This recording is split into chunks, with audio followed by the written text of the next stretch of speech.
WhiskyJason here, whiskey from the viewpoint of an American in Germany tasting rare and exotic whiskeys. And today I have something from the Mossburn Distillery. Speyside rich, 43%, non-chilled filtered, no coloring added. You've never heard of Mossburn? Well, don't worry, it's brand new. And it's a brand new brand of the Marussia beverage company from Netherlands.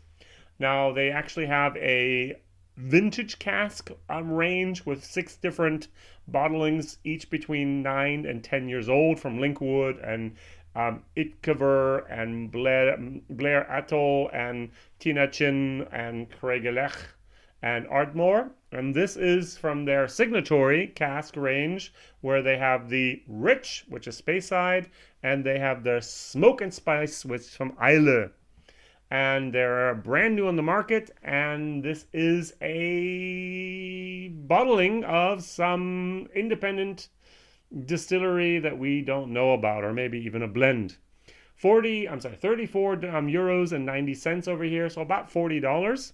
And this actually was matured in Oloroso Sherry casks. So, yeah, what can I say? The company Marussia, I'm really butchering that name again, actually owns 2 distilleries now in Scotland. First of all, it's Jedburgh on the borders, and it's also Haig or Haig on the island of Skye.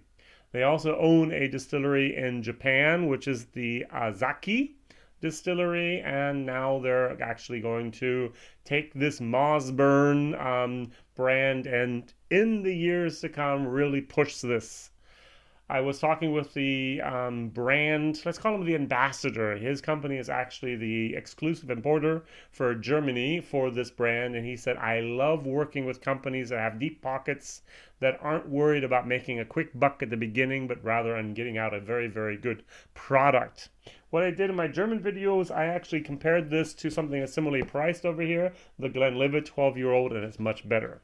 Now, the only problem I have with this problem is it's 46%, and it does have a little bit of a bite, a lot of white pepper in there. So in a moment, I'm going to actually just bring it down just a tiny little bit, because that's where that, for me, the sweet spot is. But of course, they wanted it to be non-chilled filtered, no coloring added. So 46% was a mandatory number, so that the little fats, the fatty acids in here don't cloud up when someone adds water or ice. So the nose, I get a little bit of tropical fruit. I get some pineapple. I get some, I'm going to even say papaya, which I didn't say in my German video. I get some nice little raspberry in there. Very, very, very nice. Now on the palate,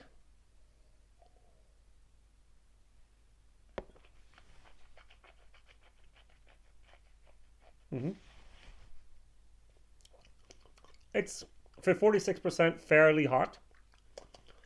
After that burn dies down, you do get a very, very nice moment of vanilla. A little bit going back now to our raspberries. I'm even getting a little bit of a, I'm going to go with lemon custard today. And I'm getting a little bit of like marshmallows, toasted, roasted marshmallows. Very, very nice. So add some water to it. This is where it really gets nice. Take it down to about 42, 43%. The nose, it opens up. It's much more of a fuller, more vanilla, caramel, fruity malt moment. Very, very nice.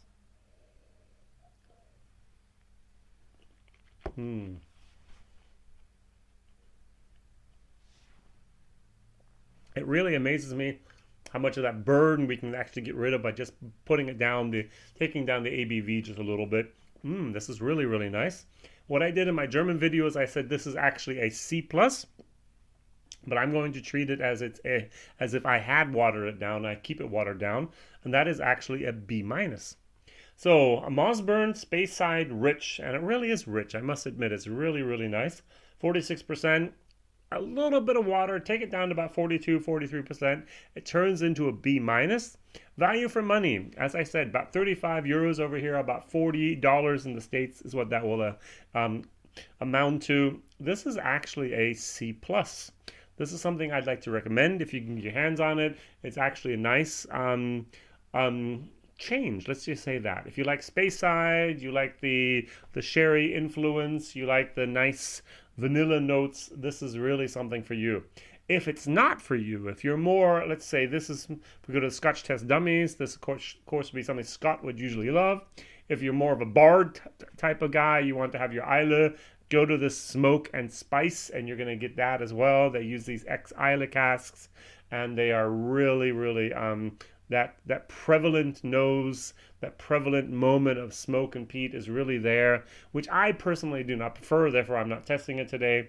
But I must admit that the Mossburn Signature Cask Rich, also sometimes called cask number 2, the Islay Spice and Spice and Smoke is actually called cask number 1, is, for me, recommendable.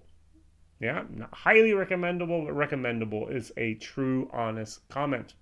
So my question of the day, have you seen anything from Mossburn out there yet? If so, what is your favorite bottling? Is it from Linkwood or Ich Gewehr or Blair Ethel or Tinachin or Kregalachi or I got it that time, or Atmore, or here from the Rich or from the Smoky and Spice? What is your favorite bottling from Mossburn?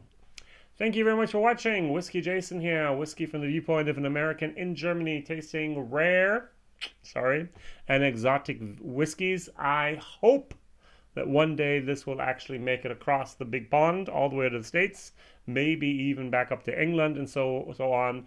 I do know that this was at the very beginning only in Germany and a few other exclusive countries here in Europe. But that's what I get to do. I get to try rare and exotic whiskeys, and I hope that one day this will be available to even a more wider public and even to more markets. Mondays, Wednesdays, and Fridays, my videos come out. Please like, subscribe, and tell others. See you later. WhiskyJason here. Bye-bye.